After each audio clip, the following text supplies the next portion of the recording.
আসসালামু আলাইকুম বন্ধুরা, আপনাদের কি খবর? আশা করি আপনারা সবাই ভালো আছেন। আমি আজ নতুন স্টাইলে ডাটা দিয়ে মাংস রান্না করব।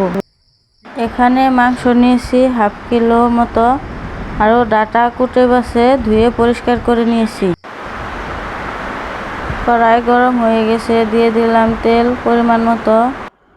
তেল গরম হয়েছে, দিয়ে দিব দুটো লং, দুটো এলাচি, দুটো দালচিনির টুকরো আর দুটো তেজপাতা। মশলাটা অল্প নেড়ে নিয়ে দিয়ে দেব পেঁয়াজ কুচি। পেঁয়াজ কুচি 2 মিনিটের মতো ভেজে নেব।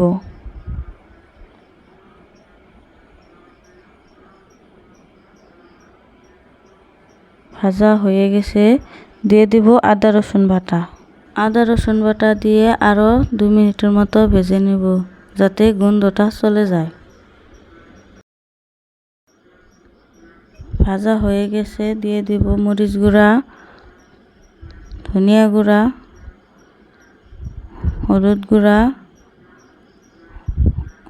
অল্প পানি দিয়ে দিব মশলাটা যাতে পুড়ে না যায়।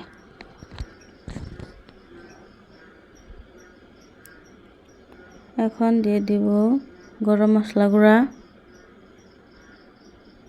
জিরা গুঁড়া, স্বাদ মতো লবণ। মশলাটা ভালো করে কষিয়ে নিতে হবে। আরও অল্প পানি দিয়ে দিব।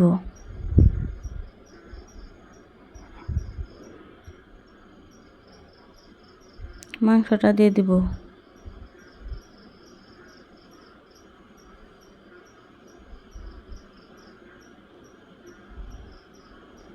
পাঁচ মিনিটের মতো ঢাকনা দিয়ে রাখবো।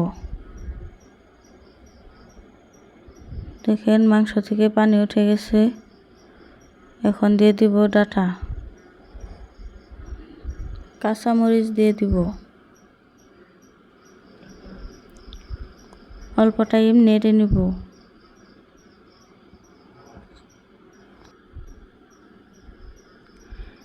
5 মিনিটের মতো ঢাকনা দিয়ে রাখবো লো মিডিয়ামে।